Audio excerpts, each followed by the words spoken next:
Assalamualaikum warahmatullahi wabarakatuh. Perkenalkan, nama saya Nusantara Haji dari kelas 4 Etika Bisnis.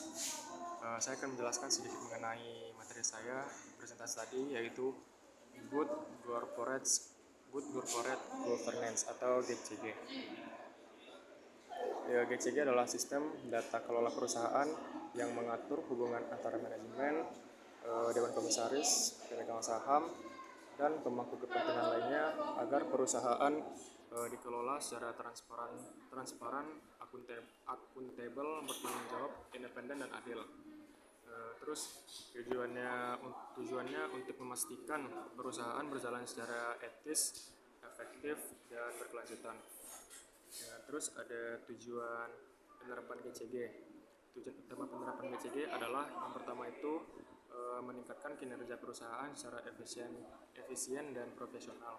Terus yang kedua, mencegah penyalahgunaan wewenang, fraud, dan korupsi. Terus meningkatkan kepercayaan stakeholder atau investor, masyarakat, dan pemerintah. Terus menjamin kepatuhan terhadap hukum dan regulasi. Terus melindungi hak pemegang saham, terutama minoritas. Dan yang terakhir itu mewujudkan keberlanjutan perusahaan jangka panjang atau sustainability. Terus fungsi GCG. Fungsi utama GCG dalam perusahaan meliputi sebagai sistem pengendalian internal untuk mencegah fraud dan korupsi. Terus sebagai pedoman perilaku etis bagi manajemen dan karyawan. Terus menjamin mekanisme pengawasan oleh audit internal, komisaris, dan pemegang saham. Selanjutnya meningkatkan efisiensi manajemen, risiko, dan stabilitas perusahaan.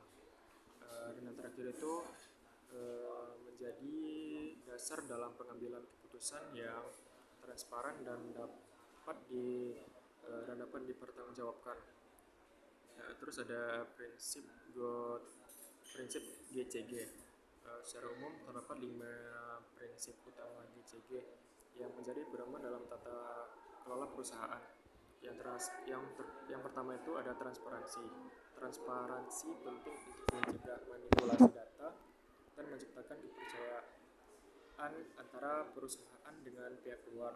Terus akuntabilitas memastikan bahwa setiap keputusan dapat dipertanggungjawabkan sesuai ketentuan dan etika bisnis. Terus yang ketiga itu responsibilitas. Perusahaan harus mematuhi seluruh aturan hukum serta menjalankan tanggung jawab sosial dan lingkungan. Terus ada independensi.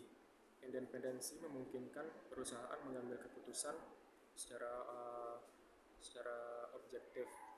Dan terakhir itu ada kewajaran dan kesetaraan atau fairness. Perusahaan wajib memperlakukan seluruh pemangku kepentingan secara adil. Tidak boleh ada diskriminasi terhadap karyawan, pemegang saham kecil, pemasok maupun pelanggan. Terus tantangan implementasi GCG. Tantangan internalnya itu ada budaya organisasi yang belum siap, konflik kepentingan direksi atau komisaris, terus sistem pengawasan yang lemah, kurangnya SDM yang memahami GCG. Terus selanjutnya ada tantangan eksternal, lemahnya penegakan hukum, terus tekanan pemegang saham mayoritas. Selanjutnya perubahan regulasi yang cepat, terus intervensi politik atau terutama pada BUMN. Terus faktor pendukung dan penghambat implementasi GCG. Faktor pendukung itu yang pertama ada komitmen kuat dari manajemen puncak. Terus budaya organisasi yang menjunjung tinggi etika. Terus sistem teknologi informasi yang transparan. Terus regulasi pemerintah yang ketat. Faktor penghambatnya itu ada rendahnya pemahaman tentang pentingnya GCG, dominasi pemegang saham mayoritas yang menyebabkan konflik berkepentingan, Terus lemahnya penegakan hukum dan penguasaan internal. Terus selanjutnya sistem pelaporan yang tidak transparan. Mungkin itu saja yang dapat saya sampaikan mengenai materi saya tadi. Lebih dan kurang mohon maaf.